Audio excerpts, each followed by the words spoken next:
Okay. Good morning, good evening, good afternoon, everyone. Hindi ko alam where you're joining us from, but thank you very much, LELOY Claudio, Dr. Lisandro Claudio, just tenured, no? At the University of California, Berkeley. Thank you very much for joining us, LELOY, for what's I think is going to be a little bit interesting, sensitive, and intense discussion over the next 45 minutes or so. Thank you, Lele, for joining us. Kamusta ka? Okay naman, yun nga, na tenure, so medyo nakahinga ng konti. Yes, mame. Congratulations. Did you expect that? Did you see it coming? Actually, matagal na, pero mabagal lang yung bureaucracia. After all, the bureaucracy of the University of the Philippines is largely modeled after the bureaucracy of the University of California system. So yung mga nakaranas ng bagal ng UP, it's similar to yung bagal namin kasi dumadaan sa campus, may chancellor, yung structure is the same. So yung bagal ng UP, ganun din, meron din kami ngayon. Well, in defense of UP, thankfully they processed my papers and everything quite fast. But so baka napag-iwanan na. But congrats very much, LELOY. I'm very proud of your achievement. I truly believe that you deserve where you are today. And I look forward to reading more of your works, etc., including some of your more controversial works, which is where exactly I want to start this discussion. Before we go into much more in-depth, let's say, soulful discussion, mala opera. Let's go first to the more intense part, LELOY. So apparently over the past 7 days or so, you and I got dragged into a whirlpool that you unintentionally triggered, and I kind of jumped into it myself, and I plunged myself into it. So let's go with that, because you have been, I remember, okay, let me put it this way, Lela. I don't know if you remember it, but when I was teaching in Ateneo, I remember one day in canteen, you came to me, right? And I think your impression was I was an economist. So you started just, this is 2012, bro. So exactly 10 years ago, right? So you came to me and suddenly started talking about Keynesian economics and all of that. And I was like, where is this coming from? Because I know LELOY is more a cultural, literary guy. And I'm saying it in a completely non-judgmental way, right? And then essentially over the next 10 years, nakita ko, you keep on hammering it. And when I read your book, or at least one of your books, especially dun sa chapter on Salvador Araneta, I saw it's like, okay, I know what's going on here, right? Because Salvador Araneta, we'll talk about him more later on, was one of the kind of Keynesian thinkers in Philippines history, right? So I kind of saw where's that going. But ito, bro, maybe I'm psychoanalyzing you too much, Lele. Correct me if I'm wrong. I noticed, especially after elections, when there was suddenly this kind of parang may dead air, like some are depressed, PTSD, whatever. As usual, LELOY goes his iconoclastic way, and you keep on pushing this argument more and more on so it reached essentially this point whereby you're saying maybe inflation is not that bad because there are other things that are more important, etc., etc. So I saw you doing this on Facebook, but the next thing I know, you wrote a column on it, right? And then the next thing I know, a common friend of ours actually replied to you on the same publication, right? Which rarely happens. No? On the same publication, people going against, like, we didn't have a lot of that in Philippine Daily Inquirer, as far as I know. So that was interesting. And then I'll get to you very shortly, bro. I'm just trying to put the context to people because I'm therapying myself, no, but I'm still getting over it. And then we have a conversation. I'm not going to betray confidential. Essentially, I give my advice, ideas, blah, blah, blah. Next thing I know, I find myself in the middle of the extended version of that war on Twitter, which is 10 times worse, right? So here we are. Nangyari after nag-podcast ka about it or before, or how you sabay? So, ganito, bro, I was so excited because I just felt, wow, this is an exciting thing. Finally, the next generation is speaking out, right? Because we had the older generation, our mentors who did this during their time. But now finally, kayo, people from similar circles, relatively similar political persuasion coming out at medyo spicy, medyo may, diba? So I got excited. It's the debater in us, LELOY, right? We get high on these things, right? Mamaya baka maano tayo, red tag. No, but the problem was I just noticed that a little effort by me to try to contextualize what you were doing. I won't say apologia, but I wanted to be fair also because I feel you raised some very correct big points, which we'll go to very shortly. I felt there were people there who just wanted to shut down the debate and say this should be purely among economies, and it got ugly. They said some condescending thing, and I'm very aggressive on Twitter. I'll be honest about it. I became very abrasive, etc. But I kind of tried to close the chapter by writing a column too, right? Which slightly touched on it, but the bigger picture was, forget about even monetary policy. We need a complete rethink of our industrial trade policy, the whole economic paradigm we have, and which has not been very helpful to us. Okay, having said that very long introduction, bro, I know you're sanay ka na sa akin, yung mga ganitong ADHD style. I'll throw it back at you. Go, tell me, how did all of this start? Where is it coming from, bro? Where is it coming from? So nabanggit mo yung si Araneta, dun talaga ako nagsimula because Araneta in the 1950s is one of my idols. He wanted to depreciate the peso, and I got interested in Araneta because I was writing a book on liberalism. And I was writing a book purely on political liberalism, and then somebody told me, you can't write a book on liberalism without addressing the economic issue. And because obviously when you talk about liberalism, people just assume it's laissez-faire economics, but then I was coming at it from the perspective of a kind of third world liberalism. So I wanted to look at someone who in the Philippines who was a liberal, but on the other hand, had a kind of more progressive economic vision from the mid-20th century. And then I stumbled upon parang somebody that everybody thought was crazy at that time, Salvador Don Badong Araneta. And if you read his biographies, parang yung angst niya in life was that people thought he was a nut job, essentially. And even and I was able to interview his daughter, Lina Araneta, and she said that one of their frustrations also as a family is that he was always dismissed as a kind of Don Quixote figure. And the reason why he was a Don Quixote figure was because he went up against Central Bank Governor Miguel Cuaderno, who actually reflected a kind of orthodoxy in Philippine economics that we see until today, which is fight inflation at all costs, keep the peso high. Right? And what Araneta wanted to do to boost exports was to depreciate the peso. Ayaw niya ng 1:2 because in the 1950s and early 60s, it was 1:2 or 2:1, whatever currency you're prioritizing in that equation. So he wanted to depreciate it, and he wanted a certain level of growth that was prevented by the strict standard on the peso. He wanted full employment, he wanted a depreciated peso, and he wanted to privilege exports. So he was already thought of as a kind of unorthodox figure, and Cuaderno would routinely call him a non-expert and things like that. So medyo nakarelate na ako. Cuaderno was a lawyer, right? He was not. Cuaderno was also a lawyer, but he was economist, a central bank governor. So he would pull rank a lot. Right. So anyway, yung vision ni Araneta, ironically, he became an anti-Marcos activist. In fact, in the 1930s, he wanted a stricter version of the martial law provision in the Constitution. And true enough, nung pagdating ng martial law, nag-boomerang yon because he had to be exiled because he was a Marcos critic. But Araneta was an extremely fair person because when Marcos depreciated the peso, in the depths of his exile, sabi niya, tama yung ginagawa ni Marcos. And so I was like, wow, this is a kind of heterodox thinker who is anti-dictatorship, liberal, the original anti-martial law in our country, because constitutional convention pa lang, sabi niya, aabusuhin tong martial law provision na to, kind of prophetic. And yet, when his main tormentor depreciated the peso, he came out in Vancouver and said Marcos is being gutsy because he is saying na, we can take temporary inflation in order to boost our exports and to shore up our reserves. Sabi ko, wow, this is the kind of guy that is heterodox and that's attractive to me.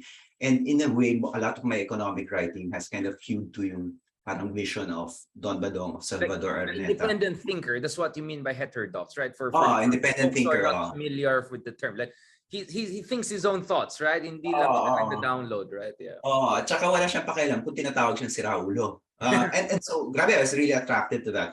And then, so because of that, and that was the chapter in that book I wanted to write the least kasi nga hindi ako economic expert. But one of my mentors said, I encourage you to keep digging into this. And then, one of my mentors tuned me into the discourse on the developmental state. So I was already really into Keynesianism at that time. And then, and social democracy. And then na-plug in ako dun sa literature in Japan and Korea. And then I started reading works like the works of Professor Ha-Joon Chang, who's been very influential in my economic thinking. And so now the current book I'm working on is actually a kind of history of inflation discourse in the Philippines. Okay.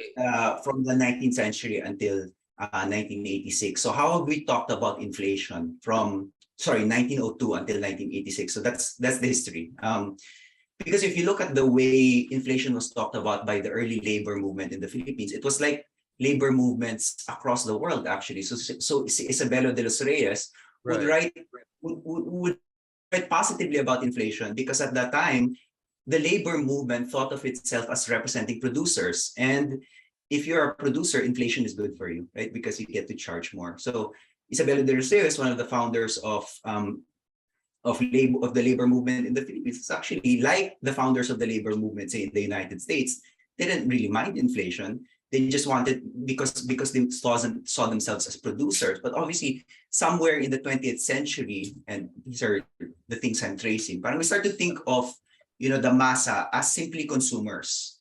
And so therefore, if you say that, inflation is not always bad, you're elitist, because the massa is pure consumer, right? And therefore it's hard to make that argument. And I'm aware, and I guess I'm partially attracted to this, again, heterodox argument in the context of the Philippines. Kasi alam kong babangga ako ng pader.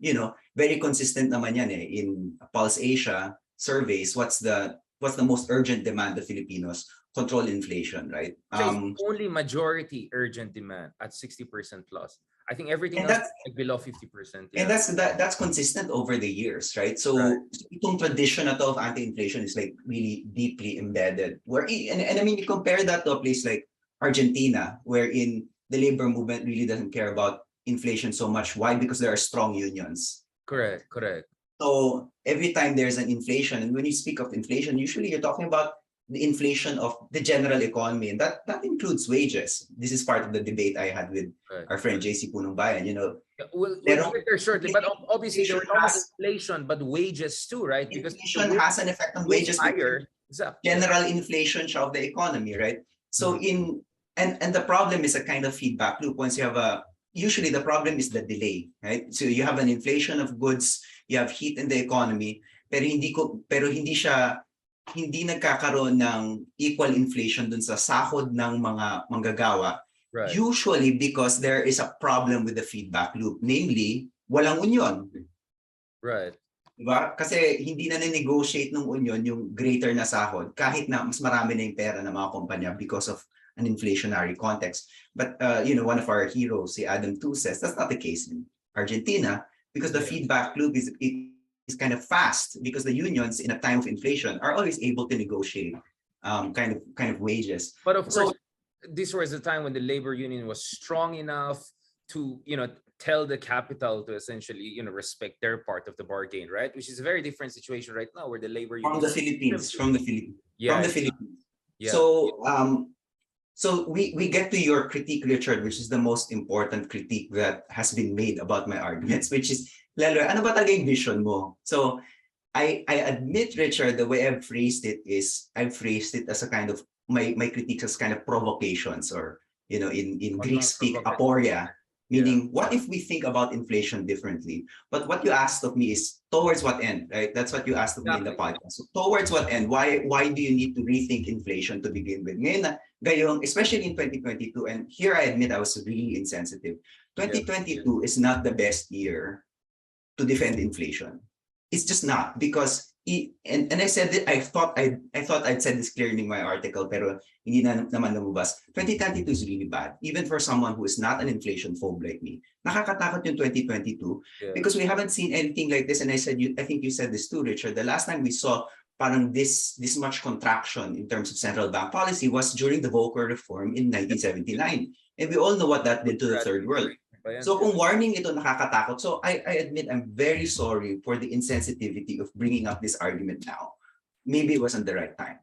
No, but I'll push you on this, bro, before we go to the substantive part, because what I've noticed about you, and you can put me on the spot anymore, is that you have a tendency to be an iconoclast. That was always your thing, LELOY. I mean, I've known you for 1.5 decades. Noon pa lang, meron kang tendency to be the agent provocateur, right? So it's just happened the latest one is an economic debate, right? And it just happened you're more known for other things, right? For your literary, for your political, cultural, public intellectual commentaries. But I remember noon pa lang dati pa, di ba? Even on the issue, for instance, of Hacienda Luisita, you went against the grain of the liberal thought, right? I mean, I can go on and on. You always had this tendency that you wanted to question received wisdom because you felt, parang, how should I put it? You're the good revisionist, right? It's like, cause like there's, right? Revisionist based on evidence. Tsaka ng show ko, basagan ng trip eh. Exactly. Yung talaga yung point, mambasag ng Then your books, right? In fact, let me go back to this. I mean, the book we were mentioning a while ago, I mean, you know, you have other books also that have this kind of iconoclastic element to them. But going back to this, liberalism and in the post-colony, right? Like, I never saw anyone bothering to make the argument for liberalism. Considering you come from a progressive background, it was like weird, but I know it's not weird because it's LELOY. Because LELOY is weird, so it's not weird for a weird guy. But you get what I'm saying? Like, where is this coming from? Like, you went all in, bro, for it. And then you wrote on Rizal, made him essentially the martyr of liberalism and how liberalism is misunderstood and martyred also along the way by Trapos. Like, you really went all in, bro. I mean, I did my own part, like in an article or two, but I never went all in. You went all in. Where is this coming from, bro? This iconoclastic and also this kind of a passionate plea for liberalism in a time like this. So 2022 is bad for inflation, but 21st century is bad for liberalism, right? So I don't know, what are you doing here, bro? What's going on? I think nabanggit mo na kanina, di ba? We're debaters. So debaters, we like taking on interesting stances. Right. And then playing around with those stances. So I think a lot of people think that that's kind of disingenuous because are you just taking that because you want to have a good argument? And to some extent, yes, sometimes nangyayari yun sa akin. Sometimes I'm provocative because I want to have a good argument and because I miss debating. But I think overall, right, what debating has allowed me to do is to actually look at all sides and to entertain the possibility that a side that is not completely intuitive for me now could be correct. Because in debating, the most important thing about debating is you're assigned a side that you could possibly disagree with. Yeah. So it trains you in a kind of thinking that is able to accept things that are counter to your default biases. And I think I've always kept that. And then yung pugilism, of course, just comes from the fact that I enjoy argumentation. And I think if you're a friend of mine, I'll argue. Yung parang for me, like, as a debater, right, if I love you, I'll argue with you because I respect you enough to pick your brain. And the best way for me to pick someone's brain is an argument. And the most beautiful part of the debate was at the end of it, we all shook hands. Di ba? You know, if you haven't seen yung mga viewer natin, kung di pa sila nakakita ng actual debate, at the end of the debate, sabi ng adjudicator, please cross the house. And what just that just means is everybody shakes their hands, each other's hands. Everybody's a good sport. And it's a kind of model, no? Like we all argue, but sometimes we should just all cross the house after our argument. But where we sports, Lelo? I'm not sure about that. I know it's very bitter between our schools. Come on. Ina-idealize ko, Richard. Yeah, you're romanticizing. You're getting old. Pero I think, I mean, if you think about it, Richard, no, parang kung ang perspective mo 15 years, we all cross the house within the span of 15 years.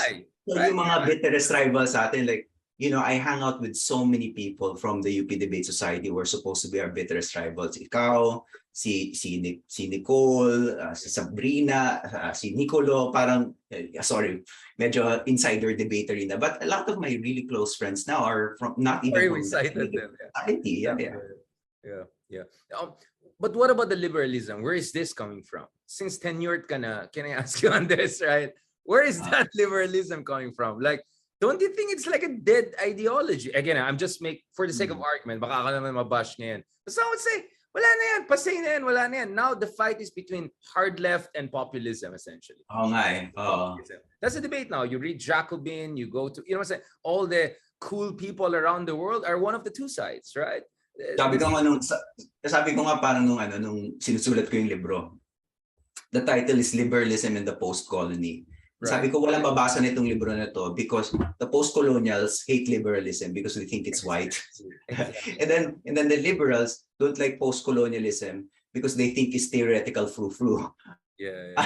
So essentially, title pa lang sinabi ko na walang babasa ng libro ko. Pero I don't know. I just feel like over the years, I've been searching for answers like everyone else. And, when I was young, I was closer to the left. And actually, I was, You're still young, bro. You're still young. I had the sympathy. I had the sympathy. I had even a sympathy for the Maoists. Well, I never joined them, but you have the sympathy. I got where they were coming from early on. Right. And then I got disillusioned with that because of yung experience ko sa Hacienda Luisita, which we talked about in a different podcast. And then, I started exploring social democracy. I've always kept my love for social democracy. But, as I was exploring social democracy, I realized that what has always kept social democracy in check, has been liberalism. What has differentiated social democracy from the Stalinist and the totalitarian states has always been a liberal parliamentary setup. So I realized that in order to create a more just society, but in order to create society that doesn't break too many eggs, in yung metaphor, di ba, for change, di ba? The LENI, to make an egg omelette, you have to break eggs. I don't want to break too many eggs. Exactly. So I realized that the necessary check for that would be a system of rules and an ideology that ensured that everybody was listened to and that things were processed in a deliberative manner that did not violate human rights. And I found that in liberalism. Very interesting, bro. First of all, wow. Yeah, you're right. The post-colonial and liberalism usually don't go together. In fact, the chapter in your book, and you wrote also on this for Kyoto University, is actually reading in one of my classes in Asian Center in UP, is a showdown between Jawaharlal Nehru and Romulo. Like, wow. Like, I love that showdown. And you really brought that to my attention. This part where Romulo goes to Nehru and, says, you're essentially a fool, that you're so focused on the West and Western imperialism that you're missing the point when it comes to Eastern imperialism. I noticed that you were having a connection problem. I was just saying, bro, I was talking about your chapter on Romulo versus Nehru. I think that very much captures yung sinasabi mo na liberalism and post-colony seemingly don't go together. But Romulo was kind of both at once, right? He was making the post-colonial argument. At the same time, he was making a strong agreement for liberalism, also against Soviet communist tyranny, not only Western imperialism, which Nehru didn't know. And then later on, apparently, Nehru was very much apologetic and said, the general was right all along. Referring to Romulo. He was a real general with real awards. Malaki rin yung ulo, tontua. Sinulat sa memoir niya. Yeah. Yes. I mean, Romulus is interesting. I mean, one of the things that interests me about yung mga figures dun sa libro na sinulat ko is they were not perfect people. They were kind of they were kind of KSP, and sometimes like ano kaya ginawa ni General Carlos P. Romulo kung may social media? Siguro sobrang oh my God, yeah.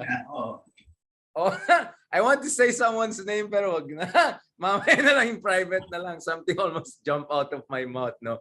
Yan ang may imagine. Ito yung magiging hindi naman Tulfo level, but something else, right?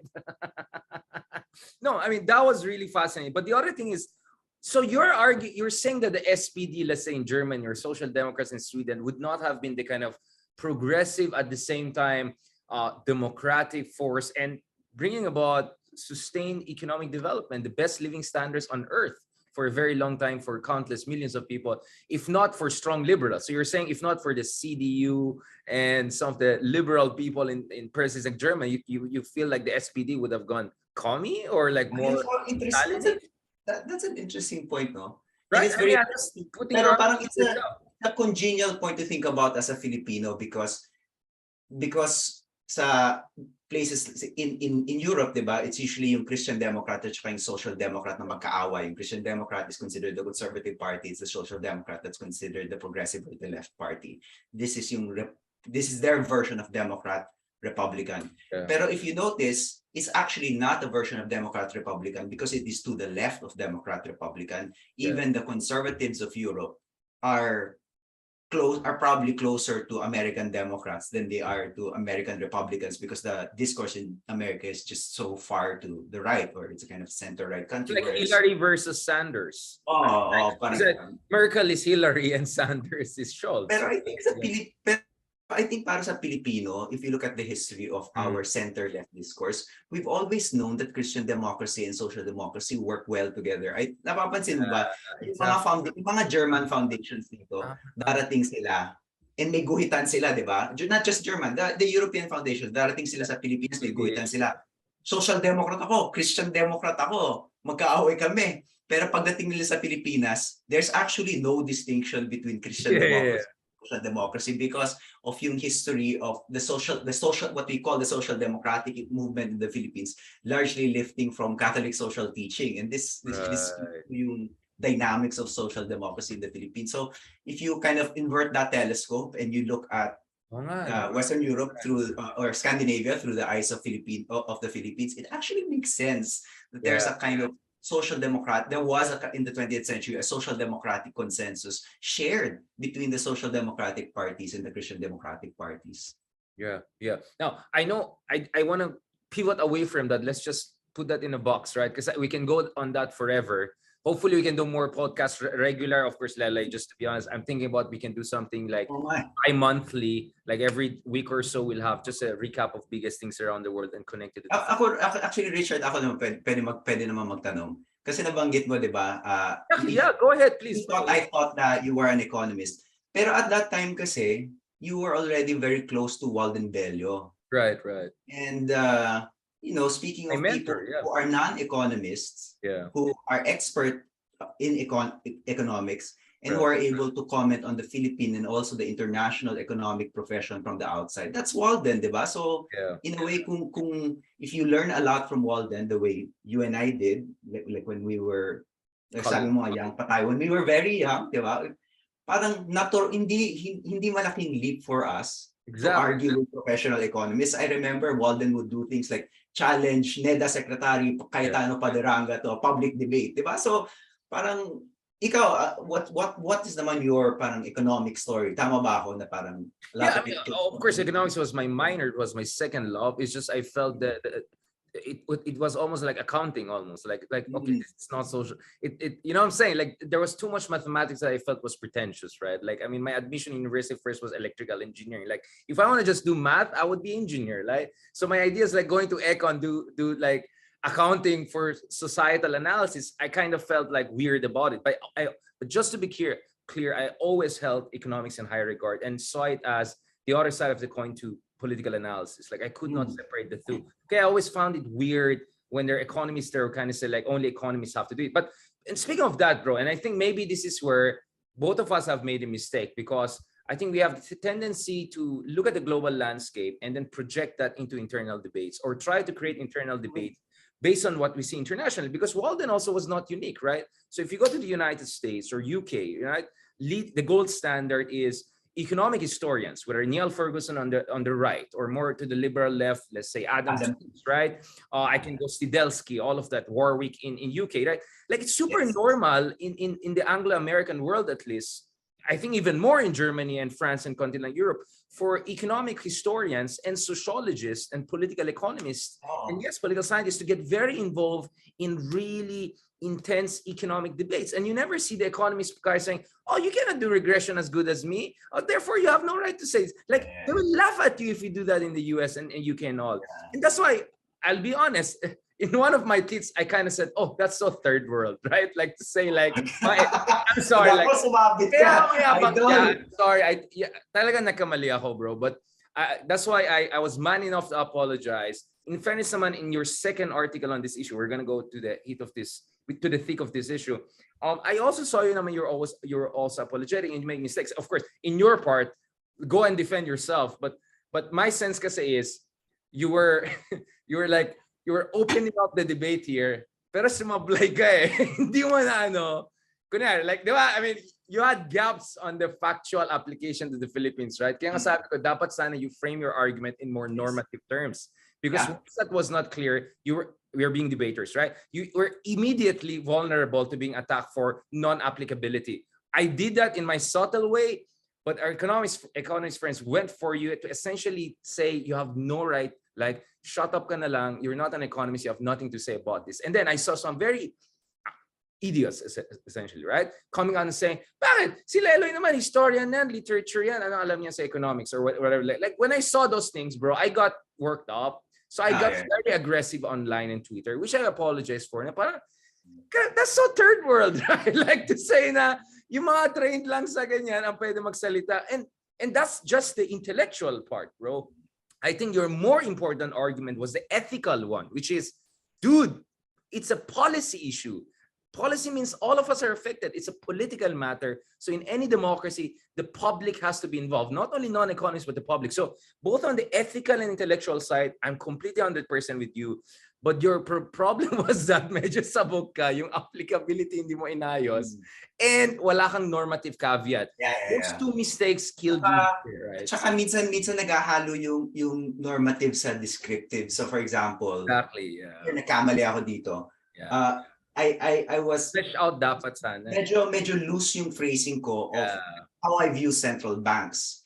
Because I said that central banks ultimately, and I think the word that they picked up on is ultimately, they ultimately care about growth, so they tolerate some level of inflation. Now, if you look at the letter of the law of the BSP, and this is largely because of the influence of Miguel Cuaderno, and I know this because I've studied the history of the BSP. It's largely because of the influence of Miguel Cuaderno. The priority has always been, kung titingnan mo lang yung papel, price stability, secondary growth, or minsan even in certain phrasings, accent yung growth. It's asymmetrical balancing. It's asymmetrical balancing. My point is not about the letter of the law of the BSP, nor the letter of the law of any other central bank in the world. My point, as you mentioned, is about how central banks have been acting in the 20th century, empirically, especially after the Volcker adjustment, right? Right. Now, if you look at it from that perspective, very few central banks have had the kasi kung price stability lang talaga yung goal mo, then let's go for zero inflation or maybe even deflation, right? And very few central banks have tried to go for very low inflation and zero inflation. Probably your major exception is the Hayami Central Bank of Japan. I don't know, that was sometime in the 70s or 80s. What has been happening is really a kind of looseness that has entertained a certain level of growth amid inflation. That's not maybe what they say, but if you look at what they do, ganun yung nangyayari. Especially, Richard, as what you pointed out, in the last 10 years, during the time of low interest rates, almost zero. Close to zero yung mga central bank, or nagsi-zero yung mga central bank dahil gusto talaga na nang palaguin yung mga economy. So yung point ko doon is to not distinguish between what is the letter of the law and what central banks have actually been doing. And that could have been tightened up. But I just feel like parang people naman argue in good faith. Huwag mong sabihin na technically hindi niyo yung sinabi ng BSP, so mali siya, bobo siya, hindi siya economy. At yung dahilan for that is hindi siya economy. Bro, it really, parang huwag niyo naman akong strong man. Mga bobo kayo, di niyo binasa yung bobo kayo. Parang ganun ang dating And like parang, wait lang, do you know who you're talking to? Like, of course, may pagkaganon tayo. Like, do you know who we're talking to, right? So, ako, feeling ko, again, my mistake was I did it on Twitter, which is even worse than what you did, right? Which is because the platform screams for confrontation, right?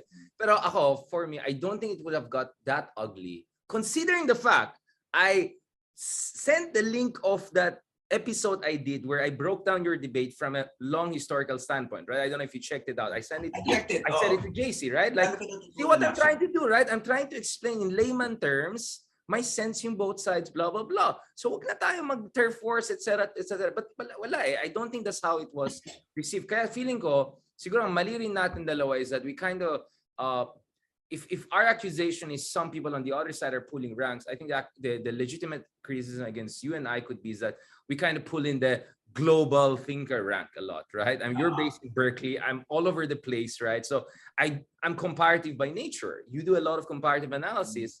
So talaga minsan sasablay tayo in terms of our applicability. I mean, I'll be honest, like I even did some archetypical, I said Isco could be like Macron, right? Of course you could make fun of that, right? But that's my effort at a little injecting excitement into the discussion, right? It's like hindi tayo hanggang local archetypes lang. Let's bring in global archetypes. So I understand that opens up us to criticism, but I don't think our intention is bad here, bro. I think our intention here is to inject more richness to the texture of the debate in this country, right? Yeah. I don't think we're being schmucky here. I'm sorry to use the term. Yeah. Yun nga, sinabi mo sa akin, I didn't, so I guess sobrang naive ko because I didn't even think that I came across that way. I guess because part of me thinks that I'm still in LaSalle, I'm still in Ateneo, but and I argue as if I'm still based in the Philippines. I I argue as if I'm still Filipino. Even my cultural commentary, sometimes the rare times I'll do like cultural commentary, I'll comment on a restaurant I just ate in Manila. Parang pero bro, konyo ka rin kasi. Like both of us are seen as konyo, ilustrado. That's the problem. Both of us are seen as konyo, as ilustrado. Let's be honest about that, right? So even if we pull off Baduy stuff, I mean, I'm Baduy too in my own ways, right? Like, it doesn't come up right. Let's be honest about it. Meron ganun tayong weakness. I don't know, I'm being foolish here. You correct. Hindi ko na maiiwasan. Pero ikaw kasi, Tineo, side note nga pala, Richard, hindi ko alam kung sasabit ako dito. The piece I'm working on has nothing to do with economics or politics. Sabi mo sa akin, bumalik akong Esquire, di ba? I'm taking your advice. I love your Esquire stuff, bro. They're really good. Like, I don't feel lonely. Like, okay, again, I know this is gonna sound mayabang, but it's not. Like, of course, I write all around the world, right? Regularly. That's my job. And I also write locally, right? So my point is, like when I write, it's always comparative, global, local, all of that, right? So I just don't see enough people doing that. I hope more people, or maybe I should read more. I don't know. But when I read you, parang, I'm not alone. Meron pang isa pang. Hindi nga, meron yung, di ba sabi nga ni Rizal, di ba, yung demonyo de las comparaciones, or the human comparison, the specter of comparison. When you're reading broadly, if you're reading about things that are happening abroad, para siyang multo hindi mo siya may iwasan. You're going to compare your country. You're hunted by comparison.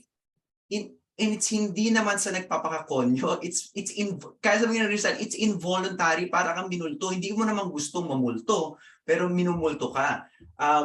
This is the Benedict Anderson thing. Let's be very clear. I think the credit should go to Benedict Anderson's interpretation of Rizal. Pero ito yung point ko, Richard, ewan ko sasabit na talaga ako dito, yung specter of comparison. What I'm working on now has nothing to do with politics or economics. I'm working on wine.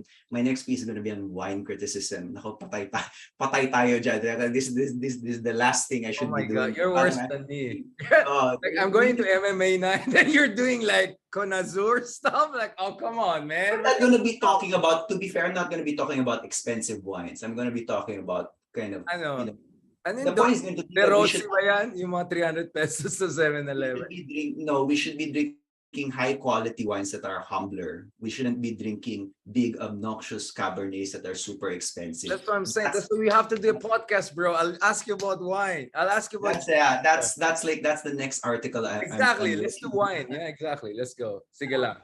You just killed yourself. Yeah, you set yourself the up. argument is hiyang sa pagkain natin, and the lighter wines taste like San Miguel Pale Pilsen. So there is a kind of connoisseurship there, but it's not completely elitist. But sorry, digression. Yung idea of comparison, I don't think it's an elitism. There's a kind of involuntariness about it, but there's also parang this sense that if you don't connect the world to the Philippines, then you impoverish the Philippines and you impoverish intellectual discussions in the Philippines. And when you or I cite international authors and bring their observations to bear on Philippine phenomena, it is our way of introducing an external perspective. Because sometimes, if we are just looking at it from the perspective of other Filipinos, that's a kind of tunnel vision. And even in organization management, we know that if you just entertain ideas that are completely internal, nagsastagnate yung organization.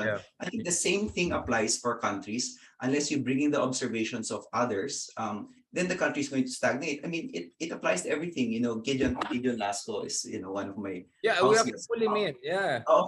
And I mean, Gideon, diba, parang in one of my podcasts, he said, like, if you think about yung dati kasi bawal mag-mask sa Pilipinas, bawal mag-unmask outdoors sa Pilipinas, di ba?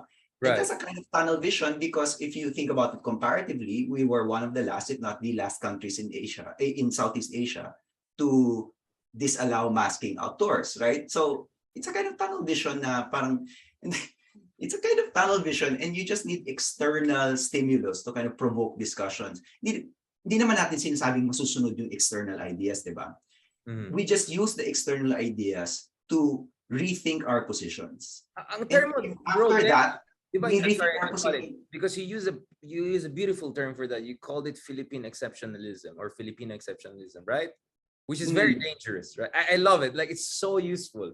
Yung idea na tayo lang Pinoy. And then, of course, obviously, kanina, I suddenly saw a map, mga top sports by countries, like blue lahat, football, then kickboxing in Thailand, then Philippines lang yung basketball in orange, right? Like, meron tayong exceptionalism, but not all across, right? The traffic is worse in the Middle East. The drivers are horrible in South Asia, right? Like, Philippines is not the worst, right? Hindi na ayoko with Philippine exceptionalism. Tingin natin tayong pinakawawa. In fact, ganyan din yung COVID, di ba? Parang hindi tayo pwede mag-reopen kasi, the first world countries can reopen kasi maganda yung systems nila. Never tayo pwede mag-reopen kasi ang bulok-bulok natin. Pero, like even countries that were poorer than us were opening their schools ahead of us, di ba? Parang most of sub-Saharan Africa had reopened their schools. And the Philippines had yet to reopen their schools. And I don't think that's elitist to say that. I mean, for one, that's sub-Saharan Africa. Hindi naman konyo to talk about life in sub-Saharan Africa. South Africa is richer than us, just to be clear. And yeah, of course they are. But parang Pero but it's just like, we do it in organizations all the time. It's called benchmarking. Exactly. It's called comparison. Exactly, benchmarking. That's my point. And of course, we try our best not to compare apples and oranges. We try to look at comparativity, right? Hindi naman tayo out of nowhere lang. We try to draw parallels. Like ako, I look at a lot of developing countries to draw lessons for the Philippines. Like if Vietnam can do it, why not the Philippines? If Malaysia can do it, why not the Philippines? If Turkey can do it, why not the Philippines, right? Grabe, Richard, provocative yung comparison mo to Turkey. Yung Erdogan. Yeah, nahirapan ka because you had to first foreground na even if interesting yung economic policy niya, meron siyang elements of tatay. Yeah, I mean, definitely. Again, I think meron tayong a connection issue there or something like that. I hope this is fine. 1 second. Let me. Sorry, not because I'm using multiple platforms. I'm using something else na lang now. 1 second. Now, I brought in Erdoganomics, right? Erdoganomics, because I was very skeptical of it until March and April this year when I saw some very interesting data that showed the reason why there's no such a big backlash against Erdogan is that although inflation is crazy, 70, 80%, even 120%, the housing prices are booming, and in Turkey most are middle class and have houses, so property prices, wages are increasing enough, exports are booming, and Turkey is replacing China in many lower end to medium end manufacturing products in Europe, right? So it's insane for the poorest of poor Turkish, but if the government can earn enough and then create safety nets while the whole country is moving up. I mean, Turkey could grow 7-8% this year, which is insane for a country with a per capita of $11,000. I mean, a very interesting test in the long run, actually, and something we can learn from is it's going to be the case study of Turkey on the one hand, na parang ride the heat. The alternative is Mexico, diba? Because Mexico is taking a completely different approach, diba? Our peso will not depreciate at all, diba? Parang matutuwa yung mga Pilipino sa Mexicans, diba? So let's go. So obviously politically kampe ako sa Mexico, pero baka economically kampe ako sa Turkey. Right? I could see that. It's a kind of difficult position to make, right? I know. Pero makikita na, hindi natin alam kung ano yung resulta. We'll have to wait 10 years. Yeah. 5 years to see. I'm just saying, it's a call for humility, right? In a sense that really sometimes receive wisdom is not only imperfect, but sometimes totally gets something wrong. In fact, remember in one of the podcasts of our favorite, Adam Tooze, right? Which is one reason why I believe historians have every right to talk about economics is because of Adam Tooze, right? I mean, I'm so impressed with the economic analysis of his having of banking sector, financial markets, etc. Now, one of the things he said is that, let's talk about China. Like one reason why we cannot make any serious projection about China's economy is that it's just so big and unique. He used the term Western social science, like economics, may not be relevant. And let's look at it. China keep on defying expectations. Everyone thought they'll go down during the financial crisis because exports will go down with the West going down. Then they made a big stimulus, so they said they'll have overcapacity in real estate, there'll be a big crash. It still didn't happen. Then now they're moving to super high-tech EV sector that even though they're closing off their economy almost, right? They're still in a position to generate growth. And now everyone's bashing. 10 years ago, may pan-discourse too corrupt to actually grow. Walang good governance. Exactly. But they're so corrupt and yet they work, right? I mean, if you don't believe me, ask Xi Jinping how corrupt China is, right? They're like super corrupt. 4 million Communist Party officials were punished, including Zhou Yongkang, right? The flies and the tigers. Like China is the mother of corruption and yet they're sila ang tumabla kay Pinoy. Sila yung pinakita nila na hindi totoo yung walang korap, walang mahirap. Or efficient. They're like they're the model of efficient corruption, right? Like there's corruption, but it circulates in the economy. Some goes to French wine. I don't know if you do that, but enough goes to factories and domestic industries, right? That's the point, the efficient corruption issue. But you know, point, like the problem with us is that you know, each side of the debate have their own slogans, but they're not aware that it's just as deep as a slogan. That what they believe is economically solid, or what they believe is, you know, coherent. Actually, it doesn't stand against empirical evidence when you do a comparative analysis with a lot of our neighbors, right? Yun nga yung pansin ko, kaya nga, there was one political scientist from Yale who said that if you know only one country, you know no country, right? Yeah. Because it's only in comparison where we can understand benchmarking exactly where you're going. At yun nga yung issue ko eh. In fairness naman to a lot of our colleagues, economist friends, they do comparatives. I think JC did some very interesting things, for instance, on the Marcos legacy, right? Comparing us to our neighbors to show paano tayo napag-iwanan ng ibang neighbors natin. Yun lang, siguro sometimes like you and I, we kind of do it very global. Then we pull in names. I like now I keep on citing Muhammad El-Arian, right? Who's one of my favorite economists out there because he talks. And that's where I disagree with you in the sense that parang, dude, meron tayong dollar-denominated debt na medyo malaki. So a 20% increase in the value of dollars could be medyo pamatay to some of our companies, right? It could be very big pressure. It could affect even the expansion plans, R&D of the big conglomerates. Para 20% increase in debt. Yeah, big, bro. It's big. Which is what Adam Tooze would call a poly crisis, right? Yeah. Because of what's happening in the Fed. Poly meaning maraming sentro yung crisis. Dahil sabay-sabay yung central bank nagre-raise ng rates, sabay-sabay humihina yung economy globally, and we've not seen anything like this. Kasi yung sabi ni Tooze, like yung 1979, mabigat yun, but that was actually largely centered on the Federal Reserve. Ito, ang daming central banks na may fiat currency na sabay-sabay nagbabago yung rates. So it's kind of unprecedented. Hindi talaga natin alam kung ano mangyari. And I take the disagreement, Richard, because, and I also take the disagreement of, you know, one of my close friends, Vinny Tagle. It's just like, the issue is really 2022, and even if like my piece was really not about 2022, to write it at 2022 at a time of great inflation, a time of great problems with inflation, hindi maiwasan that people are going to pull in that information. And I think one of the things I really should do is to think about what I think about 2022 and how dangerous 2022 is. And, you know, I want to reach out to JC and say, you know, my problem with this work, especially in 2018, was that I thought it was very alarmist, but his work the train law inflation correlation. His work in 2022 is like, I think, sufficiently alarmist because 2022 is scary, and I think there is an area of convergence between myself, you, and JC, which is that we're all really concerned about this year, and the possibility of stagflation is there. It's the horizon. You know, there are really feelings of 1979 here. So bakit gumuho ang Marcos regime, first Marcos regime, you know, because of the stagflation of the late 70s, early 80s, and because of the raising of interest rates. Ironically, diba, the second Marcos regime economically is starting the way. The global circumstances under which the second Marcos regime is starting are very similar to the global economic circumstances under which the first Marcos regime ended. Diba? Parang there's a kind of mirroring there that's kind of funny and scary and bizarre and perverse. But there's one big difference. Marcos came after Macapagal. This one came after Duterte, right? So Duterte makes him look good. I mean, bro, it's so weird in US.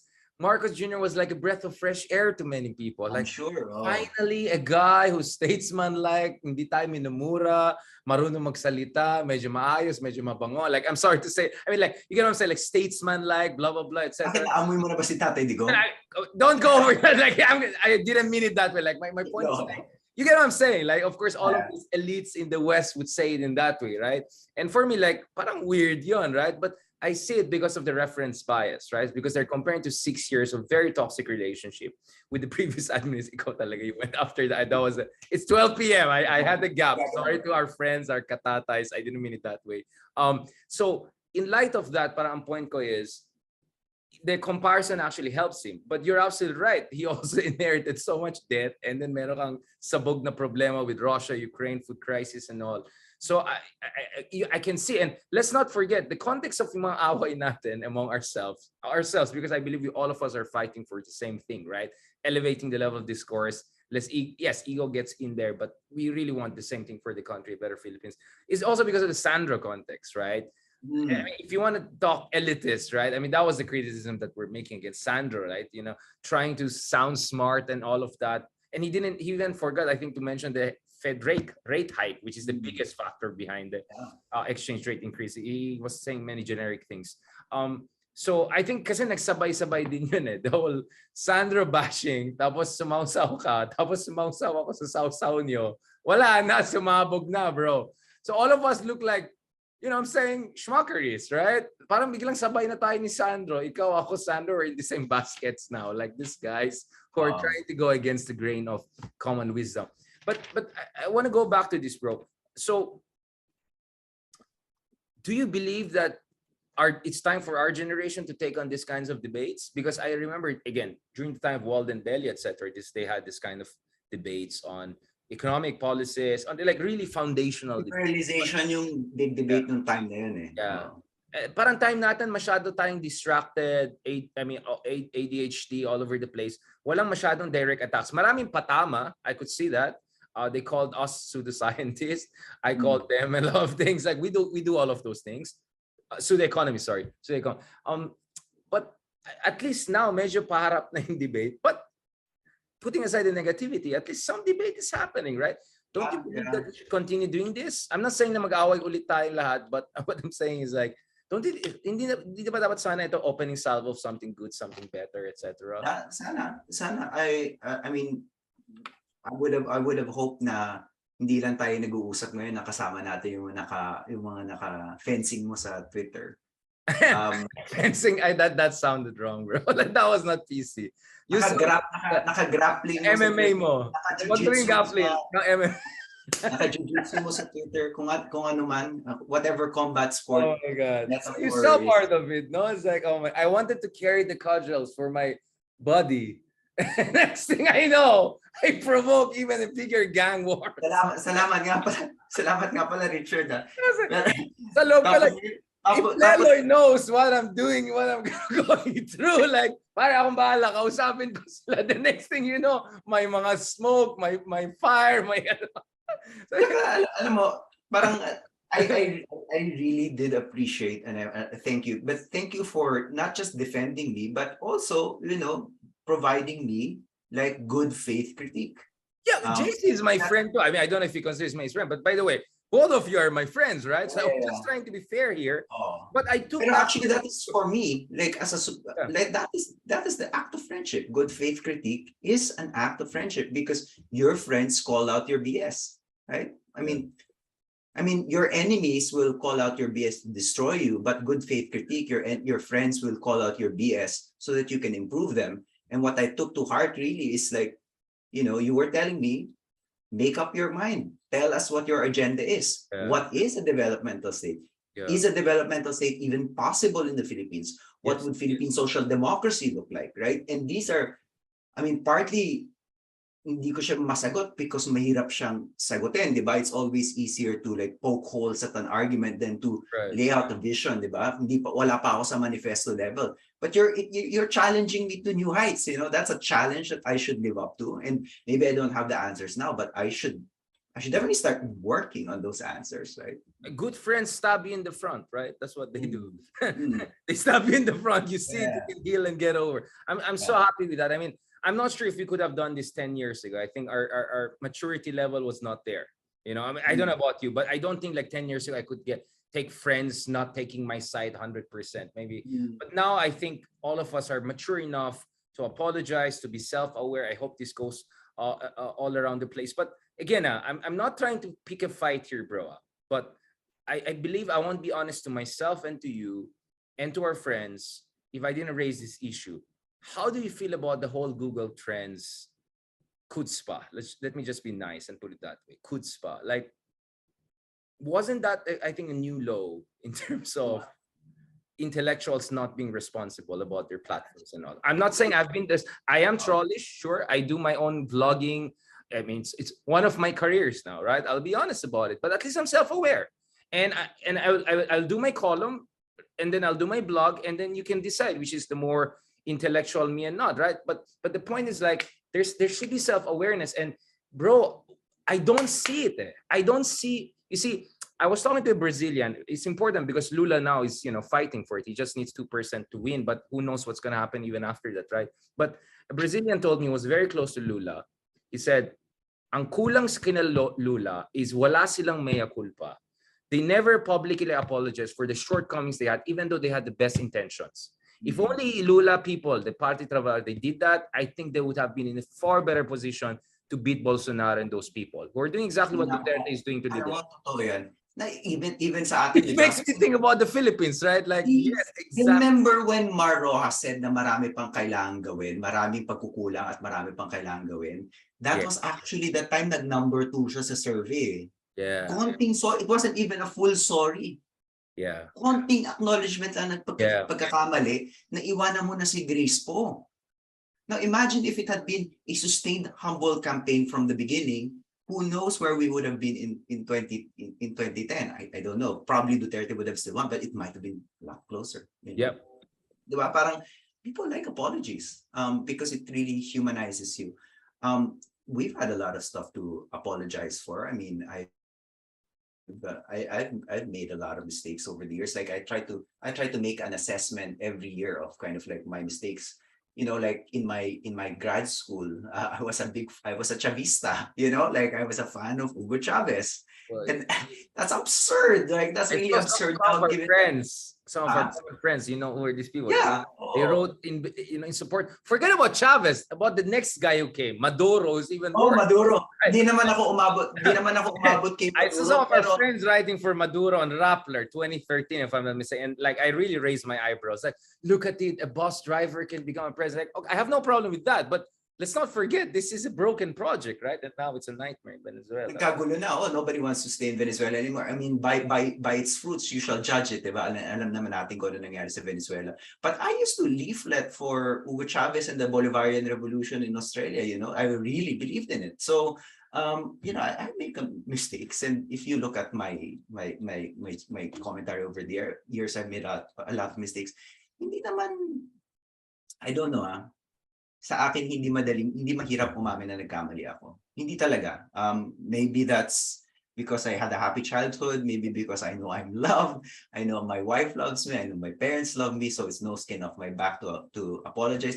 But I really do think the people who pushed Google Trends, and this is my friendship coming out already, Ronnie Holmes an apology. Ronnie in particular and Pulse Asia. But they did to Pulse Asia, but that was bastos, bro. Nabuso talaga nila. Bastos talaga yan, bro. That was bastos talaga. I mean, I see Ronnie loves you very much because, you know, you stood by him, etc. You know, I see the appreciation of Ronnie. I don't know how much Ronnie appreciates me, Stan, for them during this time, but ibang usapan na yan. I think nairita din sila sa akin dati with, you know, the mockery I made. No? But anyway, yeah, like, I really want to get your point because I know you were super frustrated, doubly sad with what was going on, especially towards the end of the race.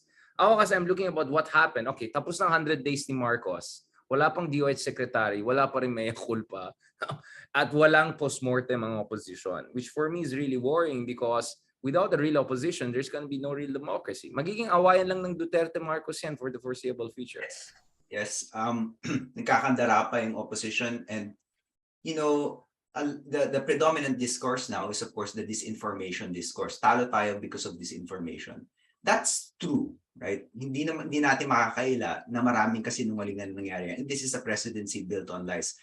But, and I'm going to phrase this really carefully, the problem with only focusing on disinformation, like the problem with only focusing on inflation. So I'm not saying you shouldn't focus on it. Like with inflation, I'm saying there are other factors at play which we should also take into consideration. Is that inflation paranoia?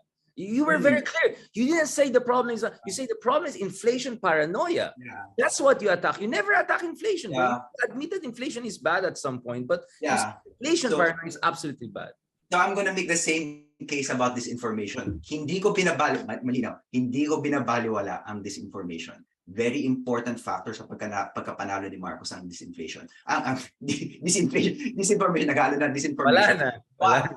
But if we only focus on disinformation, nawawalan tayo ng capacity to look inside kasi in-externalize natin yung problem. Exactly. The problem is not with us, the problem is what? With the voters. Voter blaming. Voter, I hate that. That's why, bro, did you see my project since the end of elections? Look at Latin America. Look at the misperception index. Their disinformation problem is just as bad or even worse than us. Brazil is way worse than the Philippines by some proxy surveys, if not direct surveys. Peru is not too far. Colombia is not too far. Mexico is not, and yet all of these countries, they're progressives, forget about liberals, are doing way better than the ones here. Yeah. And you don't hear them whining, oh, it's the voters' problem. Like, that's a recipe for disaster. If you're going to think that way, never mind. And that's my point there.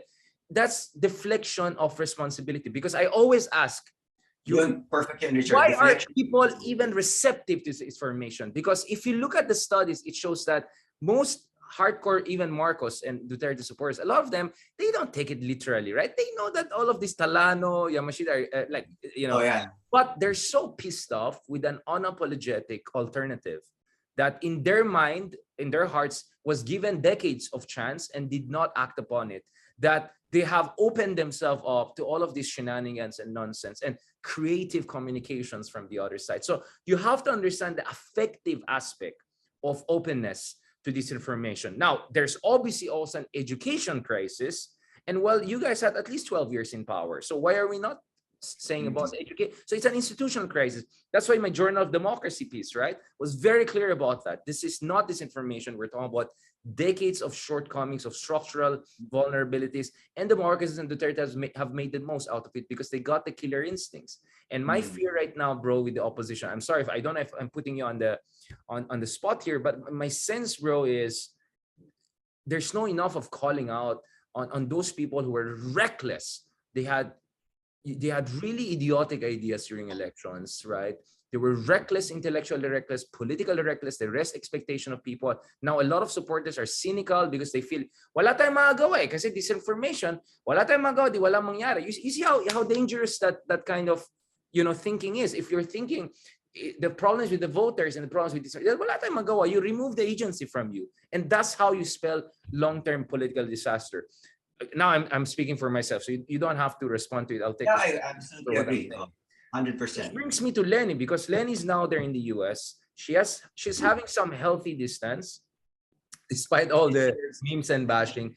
I hope she uses her time there, bro. I hope Leni uses her time there to write a memoir or kind of a book, right, about where they went right, where they went wrong, and her ideas about where the country should go in the coming years, and so yun ang sense ko eh. So I don't know. So maybe we can end on this note. Like, what do you feel should Leni do? Should the liberals and opposition do?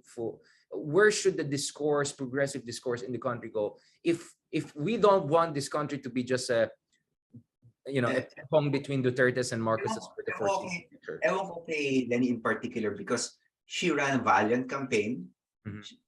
Nagpapahinga siya ngayon. She deserves it. We cannot expect Leni to do everything for us. And we also need to open to the possibility that there are other leaders. Lalo na if Leni wants to focus on local governance. Remember na ang puso ni Ma'am Leni is really ang puso niya ay nasa Bicol. And that's one of her most admirable traits, that she never forgot about local politics and her dedication. Hindi mo pwedeng tawaran. And we need more leaders like that who can use their national influence to strengthen their local political communities, parlay that influence to strengthen their local political communities. With respect to the opposition, when I'm looking at the data, yung Pulse Asia data, the number one reason why people voted for Pinoy and the number one criteria through which the electorate judged their candidates in 2010 was hindi corrupt or malinis. By the time we got to Duterte, half yung top two reasons for voting for Duterte was meron siyang pwedeng gawin at hindi siya corrupt. Tayo yun. So from anti-corruption being the predominant concern for Pinoy, it became tied with dapat maraming gawin doon sa kay Duterte. By the time you hit Marcos, the people who are voting for Marcos don't vote for him because they think he's clean. Actually, I think only 20% vote for him because they think he's clean. The overwhelming reason why they voted for him, according to the survey, is because they thought marami siyang pwedeng gawin. So yung data na yun, what that tells me is that paso na yung anti-corruption discourse that the opposition has been using for at least 10 years, but more, di ba? Yung walang korap, walang mahirap discourse. And yung equivalent nun, of course, is yung sa gobyernong tapat, angat buhay lahat, which is also a good governance. Yeah, which I question. I said, dapat hindi lang tapat, mahusay. Husay ang hanap ng tao ngayon. Husay at gawa. Yun po yung gusto talaga. Gawa yung importante. So, I think from a political comms level, wala na. Parang hindi na tayo, kumita na yung anti-corruption discourse. We need to move to something else. This is, again, not the defense of corruption. I'm not saying that's my point. Should not focus on corruption anymore. But I'm just just saying Rappler piece that LELOY and Richard are apologizing for corruption. It's like, just pero mamaya bro. For example, madali lang naman to communicate this idea na pwede kang gawin eh. And our best example is the only oppositions that won, Senator Risa Ontiveros. Nanalo siya kasi meron siyang gustong gawin and napakalinaw ng gusto niyang gawin. Gusto niyang siguraduhin na malusog ang mga Pilipino. Kaya yung campaign niya is mobile. At palaban siya, bro. Tinawag siyang trapo dahil meron siyang palaban siya, bro. Limang taon tinawag siyang trapo dahil nag-mobile health clinic siya during the election.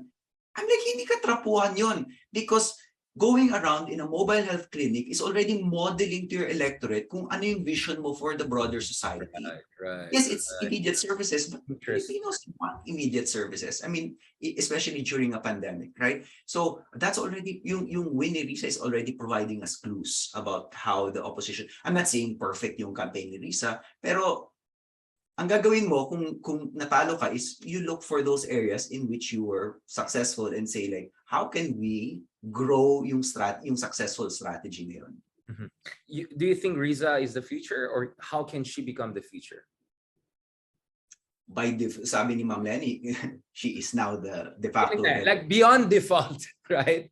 Dahil ganito na, it's not that she won, it's that the others lost. Hindi naman, ayaw natin mag-Sandro ganun. Like beyond default, right? What do you think will make Risa the winner? Hirap ako to talk about Risa with any objectivity. You can be completely open. Like she has been, as a friend, right? As constructive advice, right? What would you say? Hirap talaga because parang part of me is just like medyo, my God, our country would be such a better place if she just becomes the head of the opposition and then we build her up as the next president of the Philippines. Like that's my heart. That's what it says. But what does a historian say? That we've never had a social democratic socialist. Colombia got its first, right? Ever. And no one thought that was possible, right? Yeah. You asked a Colombian 3 years ago, you will have a ex-rebel communist as their president. I was like, are you kidding me? Colombia is the most right-wing narco state. You know what I'm saying? And this is the country of Plan Colombia, And in the 70s, had that happened, the CIA would have been swarming the country already, But so I think global circumstances might allow us to imagine that future and a democratic socialist president, social democratic president.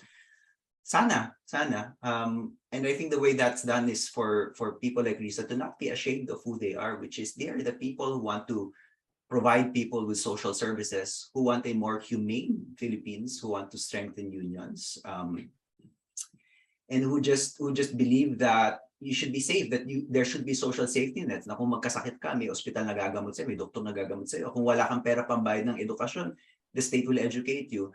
These are the people who will bind the Filipino people to the state. These are the people who will restore trust in the Philippine state. Right.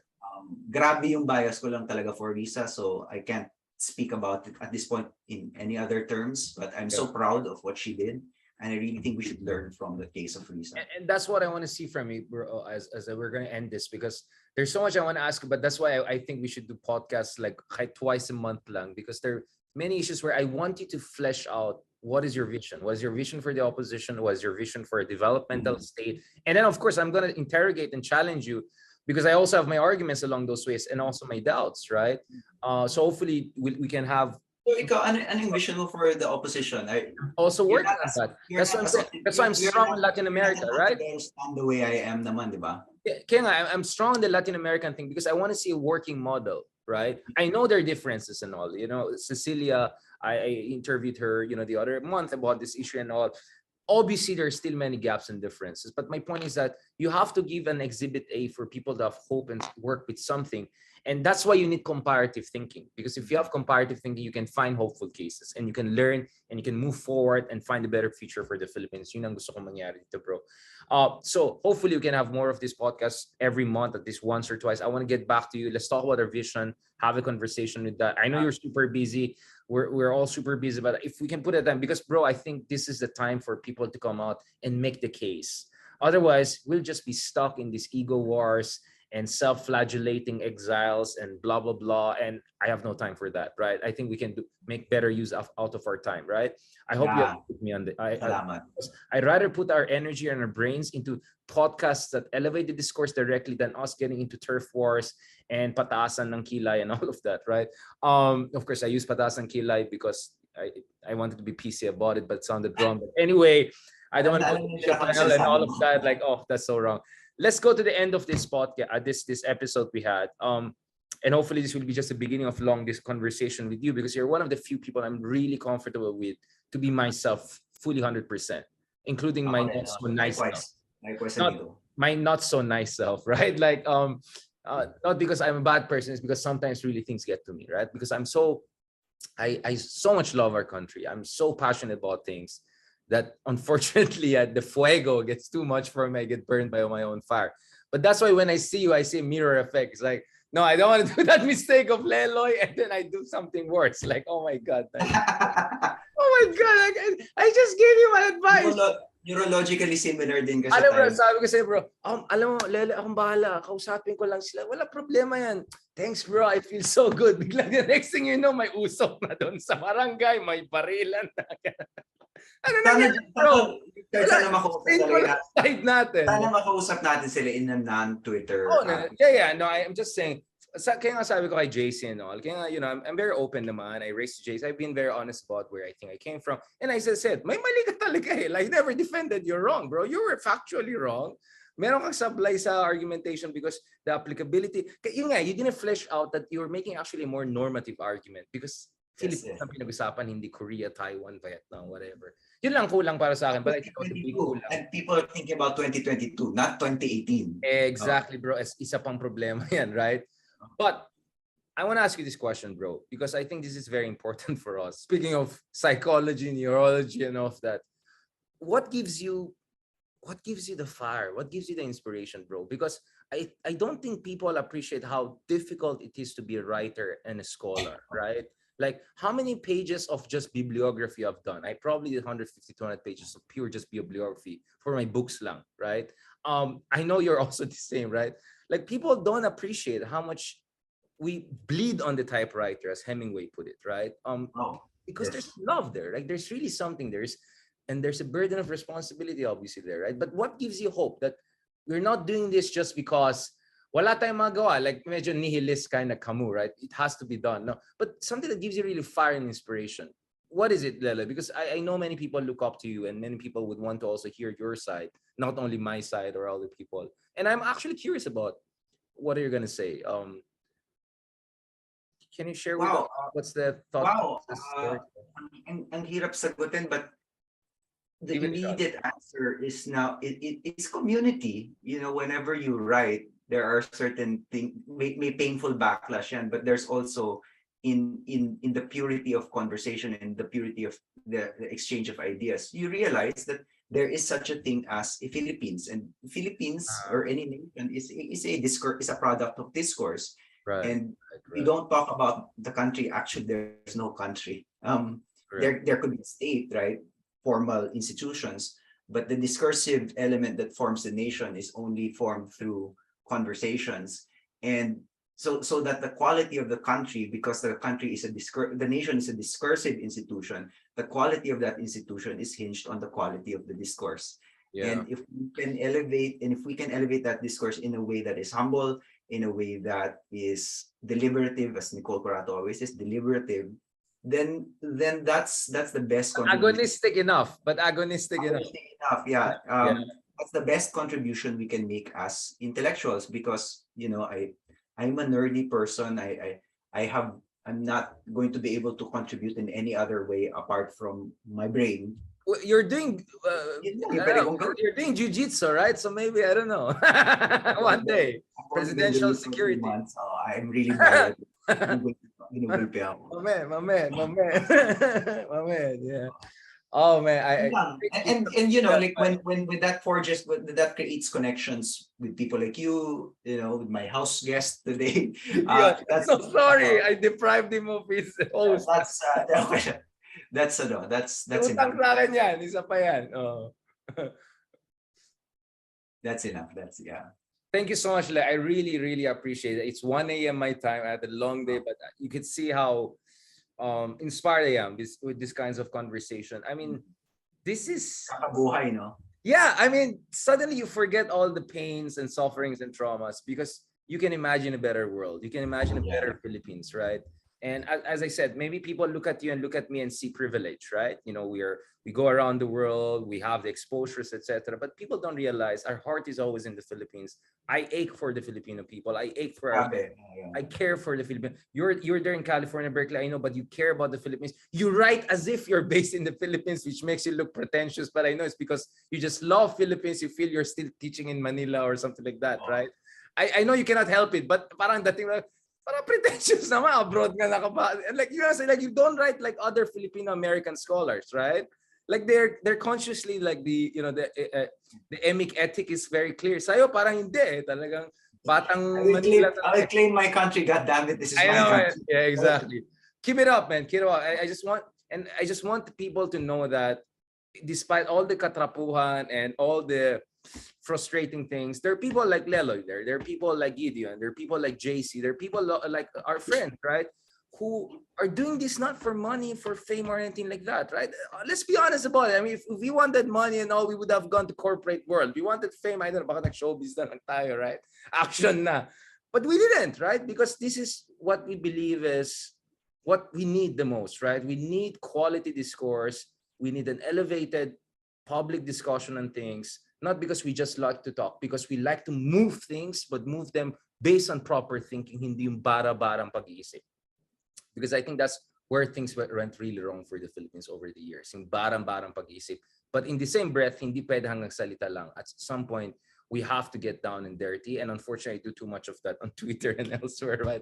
I have to behave myself. Thank you, Lely. Do you have something to say? So what are the articles people have to look forward to? Your wine connoisseur one? Pinaalala mo talaga, no?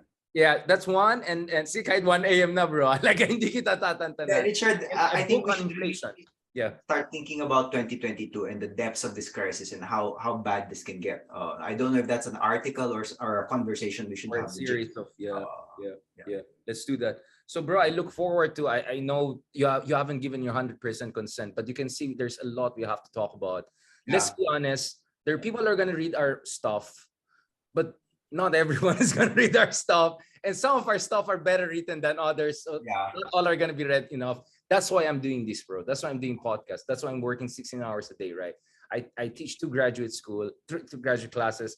I do writing every day. I do everything like that because feeling ko kulang pa rin, no? And it really heartens me. It heartens me to have people like you also around because I feel I'm not alone, right? So I'm crying for help here, like, bro, like, please tulungan mo ako, like, twice a month, like, if we can have yes, absolutely. I would really. Let's do the Adam Tooze way. We look at the data. Relevant data, bringing down to the Philippines, and then some joke, something more trivial and then close on that, right? Okay. Pasagan ng trip but a different way, right? All right. Okay. Thank you so much, Lelo. Have a good day and send my regards to your lovely wife, to your family, to Gideon, and hopefully to catch you also in California soon. No, sorry, I had too much Euro trip this year, so yeah. Thank you so much, bro. Have a good day and God bless and thank you very much. Una na ako, ah. Sige, bro. Go. Wait. Isang picture pala. Once again. 1, 2. Okay. Go. Bye. Bye.